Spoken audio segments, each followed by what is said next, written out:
Are homeschool kids weird and unsocialized? Do you have to be rich to homeschool? Do you have to be a certified teacher to homeschool?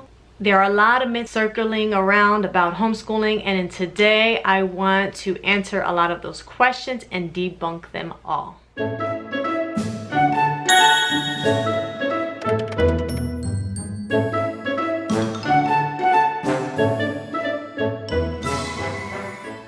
Hey guys, it's Vani from Mrs. Mom's Homeschool, and today I want to answer a bunch of questions about homeschool myths. I would like to give you guys the truth about them, about all these commonly asked questions that new homeschoolers may have. Today's video is in collaboration with a bunch of other wonderful homeschooling moms with wonderful homeschooling channels, and it is hosted by Wendy from Plan Prep Pray.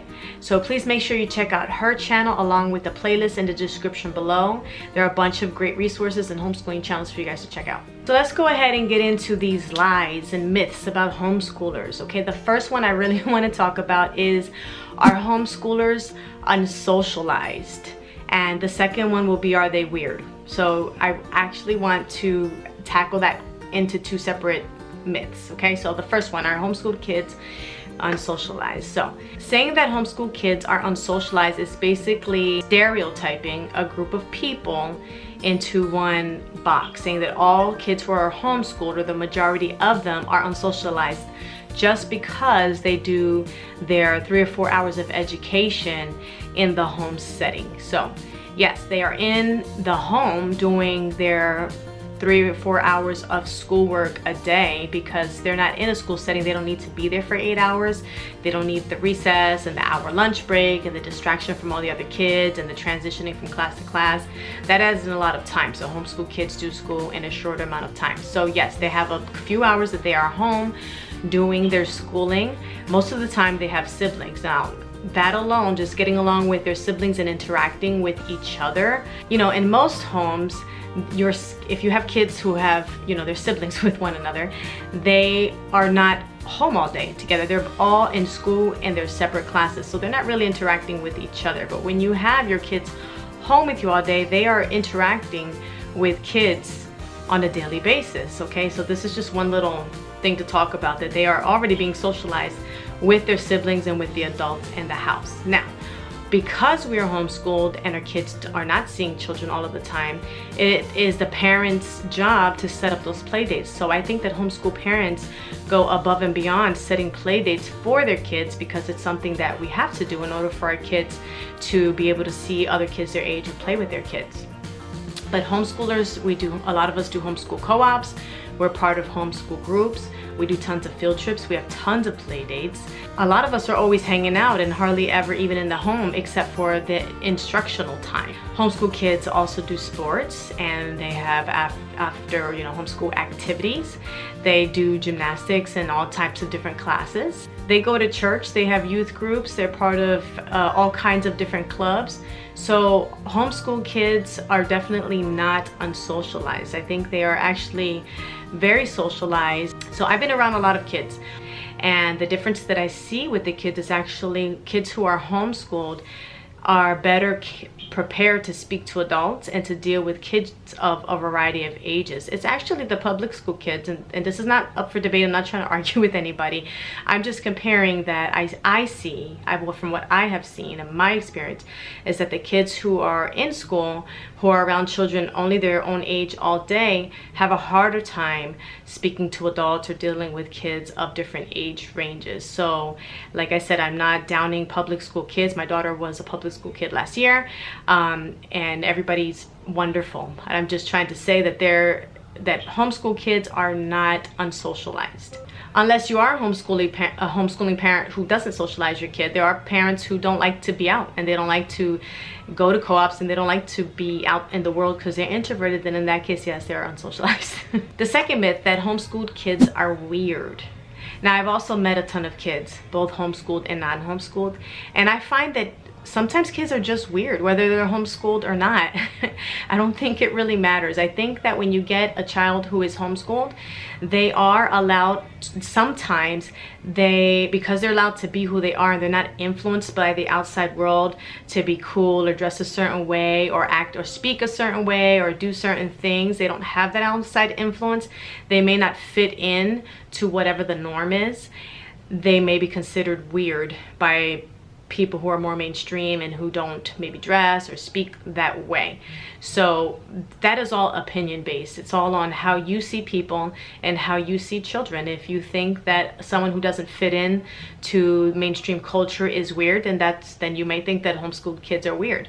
But then you have the kids who are homeschooled and have a balance of both, and they do dress like mainstream kids and maybe listen to the same music, but they have their education at home. So we can't categorize homeschooled kids as weird and put them in a box, because it's all based on family and parenting and how you rear your child, and their personality that makes them become who they are, whether they are homeschooled or not homeschooled. Because I've seen kids from both ends that are, I've seen some stranger kids that go to school and some strange kids that are homeschooled. I think that it just depends on personality and family and culture and all that stuff. I don't think that it's just homeschooled kids are weird. So the other question is, or the other myth is, that you have to be patient to homeschool. And I get this all of the time where people say, oh, I don't have the patience to homeschool, or you must have so much patience to homeschool your kids. So patience comes with time. So you know how when you have your first child, every time they tantrum, or if they were colicky, or if they're like disobedient, you kind of tend to get frustrated, and depends on your mood, you get like have a short fuse or anything like that. And then the more kids that you have, you gain patience, and you gain I guess more understanding of children and how they work, and you become more relaxed and you're not as uptight and flipping out all the time, right? So same thing with homeschooling. To be a parent, it takes patience. You have to be patient to be a parent, period. Just did a lot of alliteration there for you. And anyway, so with homeschooling, the longer you do it, the more adjusted the children become, and the more adjusted you become, the more relaxed you become about the whole process, and stop comparing yourself to other people and to the school system and to the neighbors' kids, and you just settle into your world, into your own world, your homeschooling lifestyle. That patience and peace will come. So you don't have to be patient when you start homeschooling. That comes over time. Do you need a teacher certification to be a homeschooling parent? I just did a whole video on this. You could just check it out right here. I'm not even going to get into it.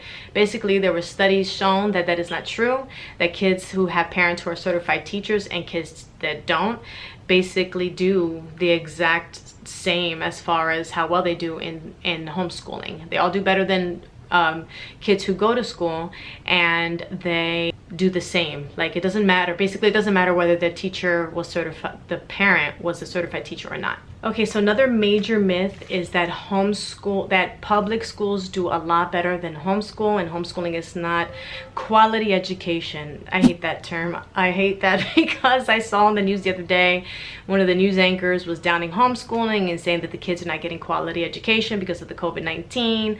Maybe they were just referring to virtual school. I really hope so. But the studies show that homeschooled kids do better in their standardized test scores than their peers do. And if you guys don't believe me, go ahead and check out the statistics and the studies, and you will find that out for yourself.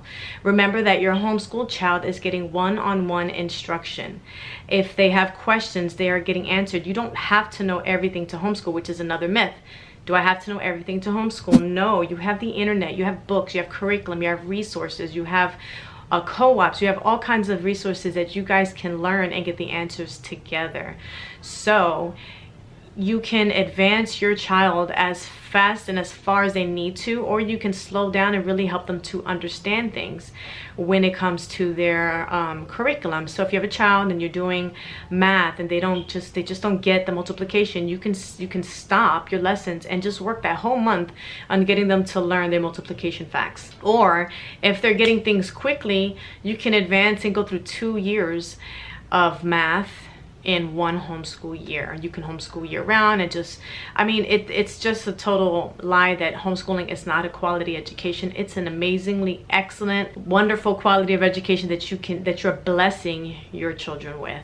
So don't ever feel like if you're homeschooling that you are not giving your child a quality education, because that's a lie, a big fat one. Actually, the reason why most people homeschool is because the schools are not giving them quality education and they want to give them a better one. Another thing is, another myth is that you need a lot of money to homeschool. Now, that can be true if you have somebody who just loves books and needs to buy everything, or once you want to get the most expensive curriculum. But there are, first of all, you have the library. I don't buy any books unless I really like it, like really like it, and I'm going to use it, like encyclopedias and stuff like that. Those are the books that I buy. But we use the library all year round, like for all of our books. There's no point in just buying, for me, every single book. When I have the library, I can get it for free. Same thing with movies and DVDs and audiobooks. You can get all of that stuff from your library. The other thing is curriculum. So you have homeschool curriculum that's free, and you have homeschool curriculum that costs hundreds of dollars. So there's something for everybody's budget. You don't need a homeschool place. You don't need a whole classroom area. You can just get a little shelf in your kitchen and use the dining room table. Like, you don't even need to use a table. You can homeschool on the couch. You don't need a lot of space. All you need is love for your child, goals for them. You have in your head a vision for their education, and then you just implement it. So you don't need a lot of money to homeschool. Another myth is that your kids can't go back to public school if they're homeschooled, or they can't go to college if they homeschool, and that isn't true either. I had a child that I homeschooled from kindergarten through 6th grade, and she went into school very easily for a year, and she got straight A's. She tested in or above her grade level for everything, and it was very easy. In elementary school, I believe it's very easy to put kids in if you have to.